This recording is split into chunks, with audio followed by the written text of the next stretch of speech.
Bonitas, and welcome back to my channel. For those of you who are new, my name is Alejandra and welcome to the family. If you aren't subscribed yet, go ahead and press that button down below and also like this video. And today, if you guys can tell by the title, I'm going to be giving you 5 tips on how to keep sane as a sleep deprived first time mom or mom in general, because let me tell you, I've had my fair share of almost going crazy because I have little to no sleep, or my baby's going through a regression or a leap or something's going on. And let me tell you, it has been, well, during those times it has been rough, and I'm sure I can relate to so many of you. So go ahead and comment down below if that has been you.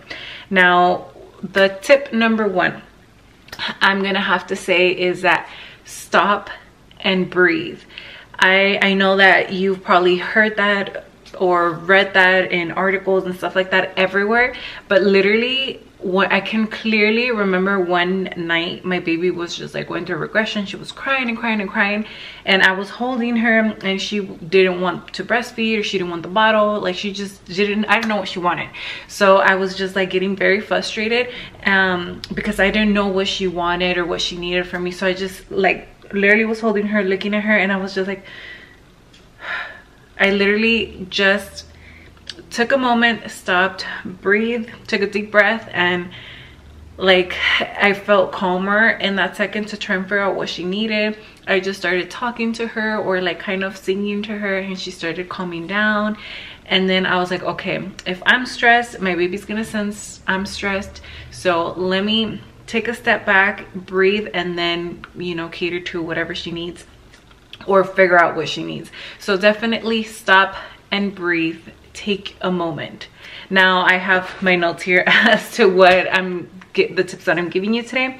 So another good reason that I always think to myself is I need to remind myself that I'm everything to my baby. Like, I'm everything. Like, yes, she has her dad, or we have family that like care for her and everything, but I, as her mom, and you as your baby's mom, you are their everything. So they need you. I remember that all the time, because let's say if I can't figure out what's going on and I want her dad to like soothe her, she's gonna continue crying because she wants mom. She was inside of me. She would listen to my heartbeat. She knows my smell. So I always remember that you're everything to your baby. So that will help you kind of like snap out of like that almost break point, and you're gonna be like, okay, my baby needs me. She or he is all that. I am everything to them, so let me just relax and help my baby. So that's definitely helped me. Now, tip number 3, I've had 2 instances where I felt like I was about to just like have a breakdown. Now, I'm not telling you to have a breakdown, but when you stop and breathe, and if you still feel some type of overwhelmness, or you feel like oh my god, I can't do this anymore, or you're emotional, just let it out. Like, literally let it out, because keeping it in, bottled up, is only gonna affect you, your health, your mental health, or in general your health.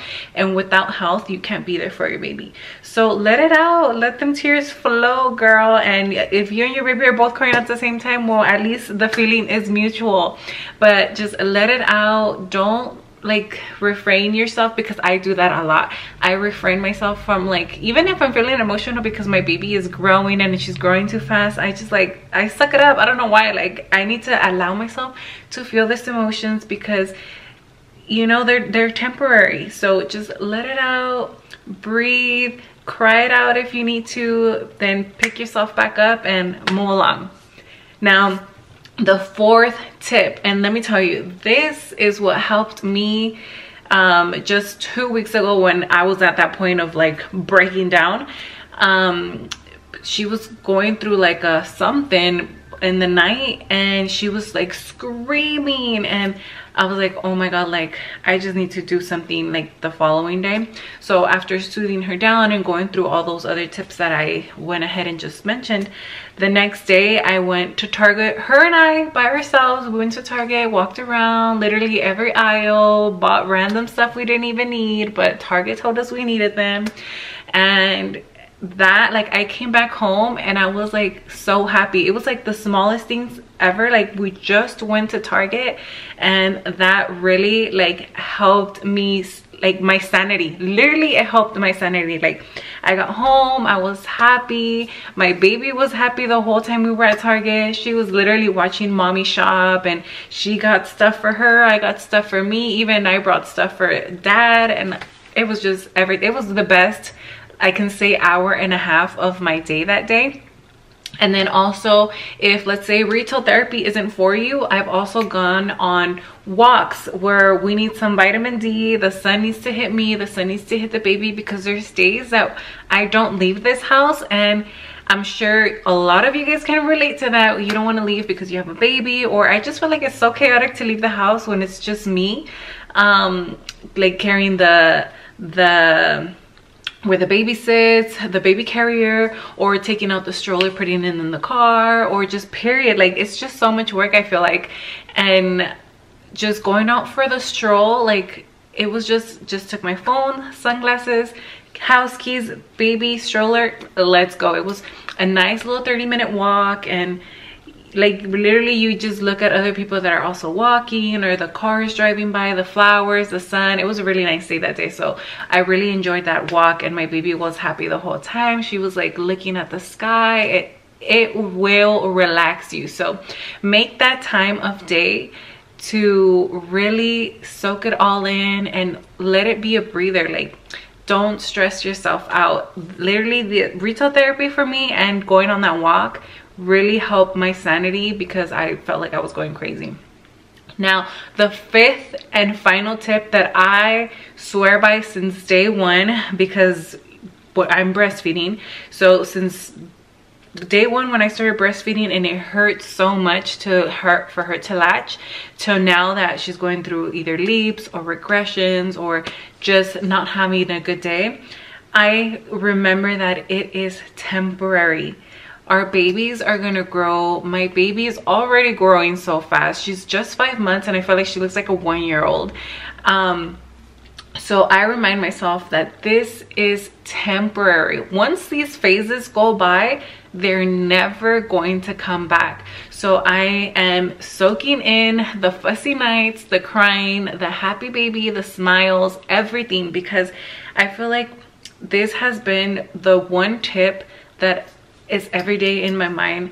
It's temporary. It's temporary. It's temporary. I literally remind that myself all the time, every day, when I feel like I'm about to get frustrated. It's temporary. She's gonna grow up and she's not gonna need me that way anymore, so I'm gonna go ahead and just soak it all in. If she wants to have a contact nap, I'll have her in my arms, and I'll sit there with her until she finishes napping, because it's temporary. When they're older, she's not gonna want to be in mommy's arms anymore. So I remind myself it is temporary, and you should also really think about that as well, because they're not gonna be babies for much longer. She's already almost 6 months, and I can't even believe she's gonna be 1-year-old, you know, in a couple of months.